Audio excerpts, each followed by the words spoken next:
What's up, guys? We were literally just talking about what happened in Ibadan, where about 35 children were killed in a stampede while hoping to get Christmas food.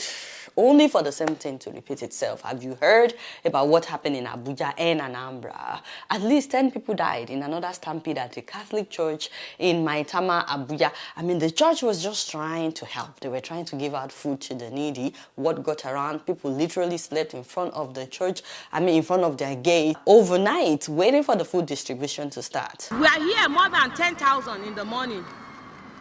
And the amount of people that want to enforce these gates to open, there are more than 3,000. They pushed. They refuse to be disciplined. Calm down. Go in gently. They enforce the gate and force themselves inside. Those people at the front fell down. All the people at their back, they are marching on them. Wow. People are hungry, guys. Uganda is hungry in this Nigeria. Everybody needs food. Every Nigerian needs food. We need help. We need help. Come and see a lot of people that die. The way they just open the gate. In this morning, okay. Everybody just rush out. Rush. Then some people fell. Then they now started marching some people. They marched them to death. What do you even say to their loved ones? Now, the same thing happened in Anambra. More than 20 people died in another stampede when the foundation was sharing rice. Again, they were just trying to help. This is an annual rice sharing event that they've been doing. It's not their first time at the Amaranta Stadium in Okija by the Obi Jackson Foundation. They've been doing this for years. They've never had a stampede. So many people died, not just adults, but children and even pregnant women. Guys, I saw videos. It's traumatizing. I saw a mother and her baby, both of them dead. Where do you even start with their loved ones? The church and the foundation were just trying to help. But because there is hunger in the land, like major hunger, things are tough, guys. People are desperate. Way more people are showing up at this kind of event this year than ever. It became too much for them. Now, the police in Nigeria have said that nobody should distribute anything unless they are notified ahead of time so that they can have enough security men present. Because if you do and something happens, they are saying that you will be held accountable. I get it. We have to organize better. We have to do better. We have to have police present, even doctors present, ambulances if possible. But to be honest, guys, this is not the norm in Nigeria. We don't record stampedes like this during Christmas period. I still think that the important thing to do is to address the root cause of the stampedes. Once again, the presidency is investigating. Edakun, with all the investigations that you've done on all the several stampedes that have happened this year alone, Biko, what have you done with your findings? Did your investigation not reveal to you that the root cause of all this is that people are hungry and desperate? What are you doing about that? They said that the president, Tinubu, cancelled official engagement to honor the victims. I'm like, well, he cancelled boat ride. Let me just tell you what it is.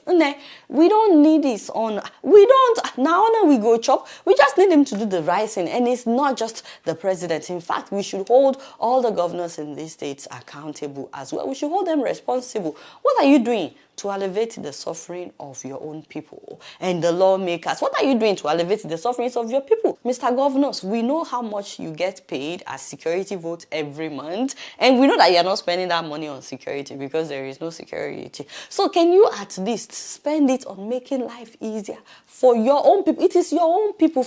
Also, what are we putting in place health-wise in every state to ensure that such doesn't happen anymore? Again, most of those people passed out initially. That is I don't think they died on the spot. If there was CPR, if there was oxygen tank, many of them would have been resuscitated. They wouldn't have died. So what have you put in place medically to stop this senseless deaths? We're rich enough as a country. We're an oil-producing country. We can afford for every local government in Nigeria to have at least 10 ambulances and paramedics on call 24/7. We can do it. We only have 774 local governments. We can also afford to ensure that we have an emergency response number that works all over the country in all the 774 local government areas. The US has more than 3,000 counties, and 911 works in all the local counties. If it is 911, if it is 211, I really don't care. Just let it work everywhere. Make it work everywhere, not just in Lagos. My uncle in the village should be able to dial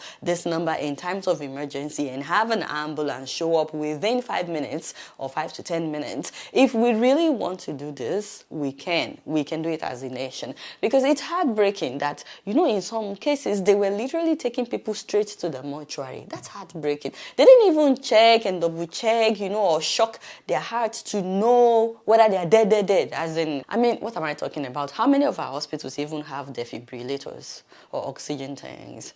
The rate at which people are dying in Nigeria, just this month alone, guys, calls for declaring a state of emergency. Now, for those of you living abroad wondering what can you do, you can do two things. And please, I know that you have your own responsibilities and expenses, and you already remit a lot back home, but you cannot get tired because you really don't want your loved ones getting to the point where they will do anything just for 5K or for rice. So you can do two things. First of all, you can literally shop for them online and have Help Me Waka deliver this food right to their doorsteps. They have groceries on their website, or you can download Lemfa if you're yet to. This is an app that allows you to send money to your loved ones straight from your cell phone with no transfer fees, and they will get it instantly. You can send from the US, Canada, and the UK to Nigeria, Ghana, Tanzania, Kenya, Uganda, Rwanda, Gambia, all for free. And once again, if you enter my name Adola as your promo code when you download this app, they will give you a $30 cashback whenever you send $100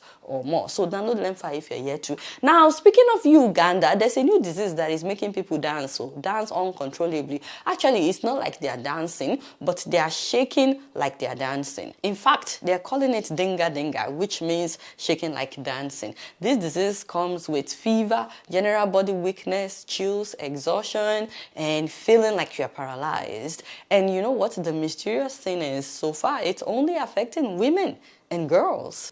A new disease is on the spread in the East African country, which is making people uncontrollably shake like they are dancing. The outbreak has been confirmed in the Bundibugyo district of Uganda's western region that borders the Democratic Republic of Congo. The disease was first reported a few months ago, and so far it has infected around 300 people, mostly women and children. Authorities say the outbreak has not spread to other districts and it has not caused any deaths or serious concerns. Wow. So many questions, right? We have so many questions, but this is not the first time that such is happening. I've heard of similar things being recorded in some other countries, but the most popular one recorded were the ones that happened in Europe. France precisely, Germany as well, Switzerland, the dancing plague of 14th to 17th centuries. So they call them the dancing plagues, where people literally danced uncontrollably for days and for weeks. Even some of them died because of this. History said that they danced themselves to death. Uganda has not recorded any death, thank God. Hopefully they won't. But more than 300 cases have been reported in Uganda. Right now, they are using antibiotics to treat this illness, and many of them are getting back on their feet within a week or two.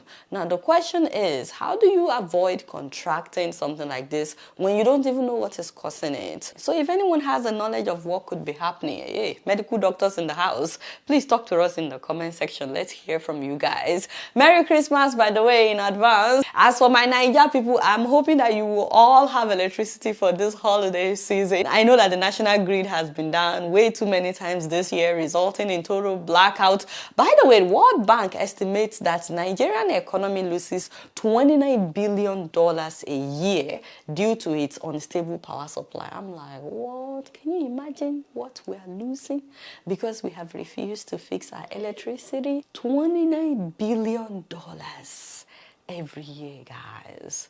But for those of you who sell food produce, or you have a restaurant, or those of you that are cooking a lot this Christmas and this New Year season, we don't want the surplus food to get spoiled. So guess what? I got you. Thank God for Cool Books. Now, if you do not remember Cool Books, that's the company that makes solar-powered freezers in Nigeria. Yes, they are back. They are back in stock. This means you would not need electricity and you would not need generator to power your freezers. As in, of course, the freezers come with solar. That is how you get your power. But the freezers also come with multiple USB ports for you to charge your cell phones.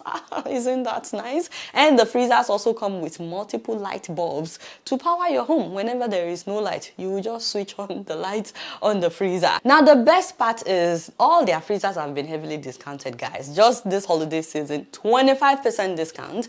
And you can also be making monthly payments while you're using your freezers, as in. But of course, you have to make a down payment before they will give you the freezer, so that then you will continue to be making monthly payments. They have 3 sizes if you're interested. The 195 liters, also known as the ice maker, is 2 million naira, guys, and some change. I think 36,000 naira plus. That's the discounted price. So also they have the 208 liter freezer, which is 1.6 million naira and some change. I think 56,000. That's also the discounted price. And of course, the 538 liter freezer, that one is 2.4 million naira and 27,000 plus. Again, that's the discounted price. Now, if you pay everything up front, you're not making monthly payments. Do you know they will give you a bag of rice to say thank you? As in, of course, the size of the bag of rice depends on the size of the freezer that you buy. You can even get ororo on top. That is cooking oil. So the bigger the freezer, the bigger the bag of rice. They sell out quickly because a lot of people need this in Nigeria. So if you're thinking about this, please contact them ASAP. Guys,